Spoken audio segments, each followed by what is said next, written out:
Hey guys, in this video I'm showing you where to get secrets and super rare items in Oblivion Remastered. This includes things like invisibility rings and lockpicks that open any door. The items will be getting more powerful as the video goes on, and I've saved my absolute favourite for last. So the first place you want to go to is Anvil Dock Gate. Now what I should add is all the items in this video are going to be available to grab straight away, straight from the early game. So you won't have to do any lengthy quests or hand over thousands of gold for any of the items in this list. You can get them straight away. Now head inside this place and you're going to see a man. Just ignore this guy and head up the stairs. And inside the door in the corner is going to be an item, and this is going to be a unique item that you can't get anywhere else. And you can just loot it straight off the floor. So close the door, do a little quick save in case you get discovered, crouch down and steal the boots of the eel. And there we go. We've got the boots and he doesn't even know about it. And what the boots do is actually give you resist shock. So these are some nice furry boots. Resist shock on self. And that's one of the effects. And these cost us 504 gold, so you can sell these if you don't want them. Not too bad for the first item, but these items in this video are going to get increasingly more powerful as we go on. So this is just the start. The second item you can collect is actually straight near this location. It's at Anvil. So go to the Anvil Lighthouse, and from here swim west and travel in this direction. And this is a really, really special piece of gear. And the effect is something that I believe you can't get anywhere else in the game. So go in this direction over this little landmass here to this little natural bridge and onto this island. Now, from this rock, make sure you're looking west over the sea and then jump right down into the water. Swim all the way down to the seafloor. It's not too far away. And then you can pick up Fin Gleam. This is an amazing item. And what this does, if you look at the oxygen bar, that's slowly going down, as you'll notice. But when you put this on, the oxygen bar, the blue bar in the middle, is going up. This is because it gives you unlimited underwater breathing in Oblivion Remastered. It's amazing. You can now swim anywhere. And also, that's not all. You also get night vision. So this is the view at night. And as you can see, it's a lot brighter. So you'll see like through any cave, in pitch black underwater. The only thing is, in the day, it looks a bit too bright. It looks quite washed out in the day, so make sure to only equip this at night or underwater. Alright, next item. You want to go to the Imperial City Arena. Now, from the Imperial City Arena, go right and look for these two duelists. And I love this item as well. Another free piece of gear you can get straight away in the game. And these two duelists are going to be fighting there 24/7, so they're not going to leave this patch. They're very committed. Make sure to do a little quick save before you do this. But right next to them is actually a chest. And inside this chest contains a unique item, which you will see in just a bit. And if you are into hand-to-hand combat, this is going to massively boost your combat skills.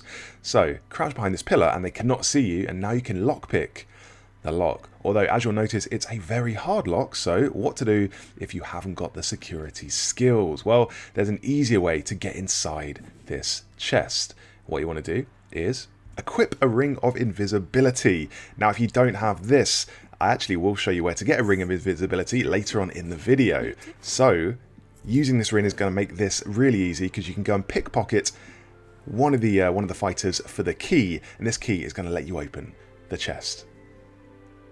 And there we go, cracking it open with the key, and inside are the Bands of Kuang Lao. What do the Bands of Kuang Lao do? Well, when you put them on, they raise your hand-to-hand by 20 points.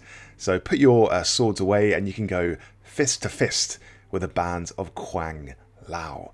The only thing, they are gauntlets by the way, light armor gauntlets. The only thing is, if you put them on, it takes away your torso piece, so you all have to kind of be topless, but that's okay. Okay, also don't forget inside the chest you also have a kind of book that you can loot as well, and this book raises your blade skills. So the book is called The Song of Horomir. So in your inventory, go into the book, interact with that, read all the pages, and as you can see in the top right, it increases your blade skills. And one thing I should add, don't leave this place just yet, because there's also a way you can increase your hand-to-hand even more with a really easy method. Just stand here for 1 minute and make sure you're looking at these two fighters. After 1 minute has elapsed, you'll find that timer in the top right corner is going to say that your hand-to-hand skills have improved. So it's sort of an ambient skill improvement, all just by looking at these two fighters for 1 minute. Next up, we are heading to this location, which is just north of Leowin. So you want to go to this shrine, the Shrine of Nocturnal. And once at the shrine, you're going to interact with this shrine to this lovely lady here. And she's going to open a quest for you. This quest is going to direct you to this cave. So once inside this cave, all you have to do is follow this location. Go down into the water here, and you'll find the Eye of Nocturnal, just glowing away under the water. Once you've got the Eye of Nocturnal, simply return to the shrine and present the Eye of Nocturnal to the shrine. It's that easy. It takes about 1 minute in total, and what she gives you in return is a really unique item. Can you be really unique, or are you just unique? I don't know. You can only really be unique because there's only one of these. And there we go, the quest notification has completed. It says Nocturnal was pleased that you've returned her Eye of Nocturnal.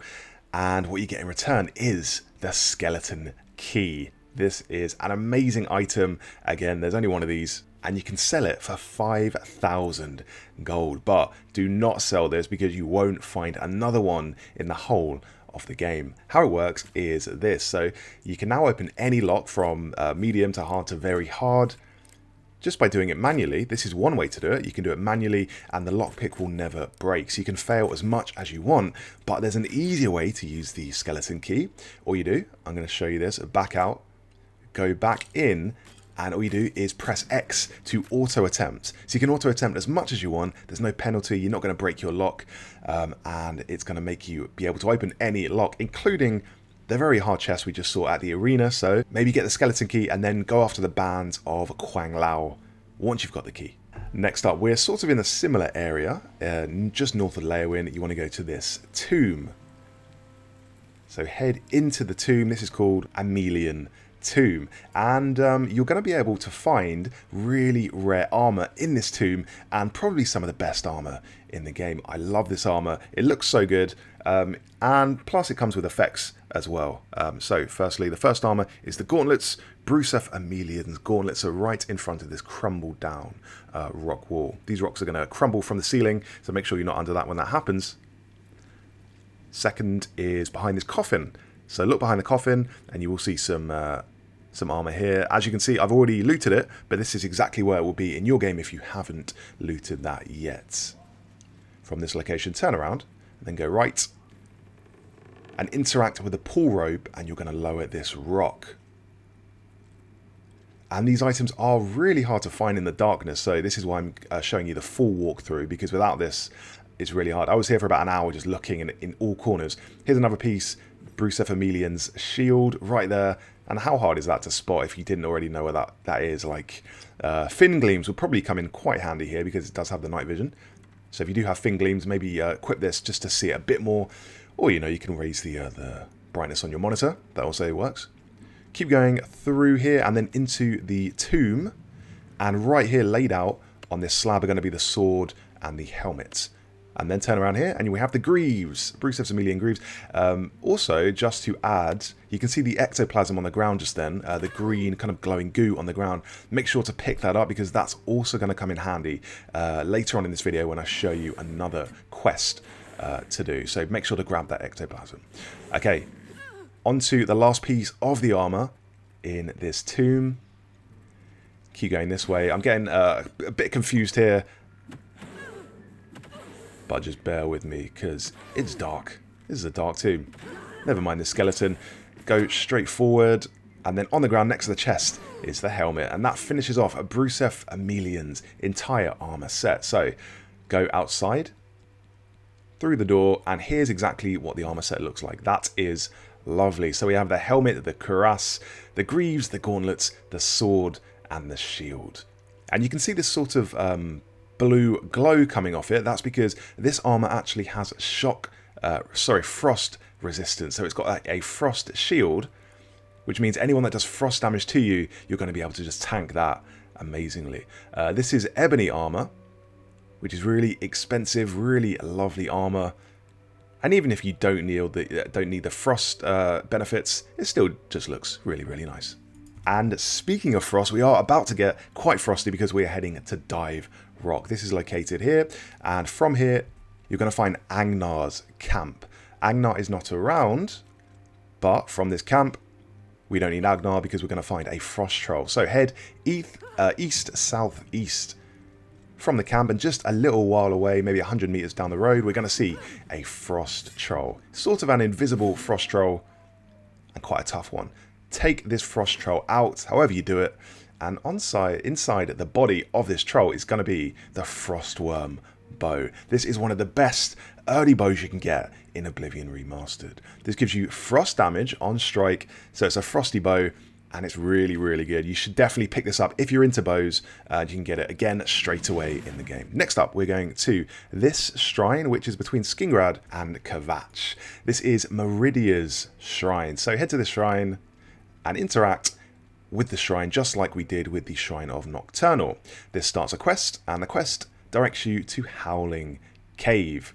Now, Howling Cave is a lot easier than the one we just did, because in this one, the only task is to eliminate all of the enemies inside the cave. You don't have to go hunt for all the different armor pieces, just take out all the enemies, then return to the shrine. You'll get a little pop-up telling you that you have taken out everyone, so you don't have to keep track of them. When you do, the quest is completed, and as a reward you get this ring. This is the Ring of Khajiit. The Ring of Khajiit gives you Chameleon on Self, which turns you completely invisible. And that's not all, because it also gives you 10 speed points, so it gives you fortified speed 10, so you're moving a bit faster with this ring, and it just lets you be able to pickpocket anything from anyone. Well, most of the time, anyway. Okay, next up, Castle Bruma. Now, before you do this, make sure your fame is on level 10. To raise your fame, you're going to do things like quests, side quests, and all those things. Just do some main story quests, and that's going to raise your fame to level 10. Once here, go to the castle in Bruma and speak to Tolgin, and Tolgin is going to open up a quest to speak to the Countess. She appears at 8 AM in the morning, so wait until it's 8 AM and she will appear. Now speak to the Countess, and she's going to open up this quest, which is called Lifting the Veil. Lifting the Veil directs you to Dragon Claw Rock, which is here. Now from Dragon Claw Rock, you're going to find a trail called the Serpent's Trail. So head in this direction from Dragon Claw Rock, which is north by northwest. So up here, maybe about 50 meters away, just up the hill, is going to be the Serpent's Trail. And go through the door, and it's going to lead you to the other side of the mountain, so it's going to go straight through the mountain. Here's where the Serpent's Trail starts, by the way, if you want to just go straight there. And on the other side of the mountain is going to be a really rare item with the most effects on it that I've seen in this game. So I'm going to speed through this bit, and on the other side, here's where the Serpent's Trail begins. Now just follow this path all the way until you get to these two figures of stone. The weather's changed slightly, and then diverge off the path here and look inside this barrel. Inside the frozen barrel is going to be a rusty key. Now we're going to use this to open something else, so turn around and then go up to this fort. Now on the left of the fort is going to be another fort, slightly more broken down. Inside this fort, inside the circular bit on the bottom, is going to be another chest tucked away. So you open this chest with the key, and inside this chest we have an old key. So loot the old key. I'm going to use that to open up something else. So turn around and go this way and find another chest. There are 3 chests here in total, so this is going to be the last chest to open up. So go back along the path. Just always make sure you stick to the path. And then there's a chest here. So hard to spot if you don't know what you're doing, but this has the Forgotten Key. Pick up the Forgotten Key, and now we can finally get the unique item that is awaiting us. So go back to the start of the Serpent's Trail, which you can get to just by following the path again. Always follow the path. And from the start, go this way. So turn around, go left, or sorry, southwest up the hill, right from the start of the Serpent's Trail. And here is the chest containing the item. This is the Forgotten Chest, open with the key, and this contains the Circlet of Omnipotence. What does the Circlet of Omnipotence do? Well, it gives you loads of effects. So we have Fortify Agility, Fortify Endurance, Fortify Speed, Fortify Strength, and as well as that, it looks quite nice as well.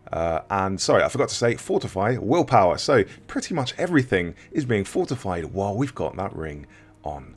Amazing stuff. So those were some super rare items in Oblivion Remastered. Thank you so much for watching. If you enjoyed the video, leave a like, and for more Oblivion Remastered guides, subscribe to the channel.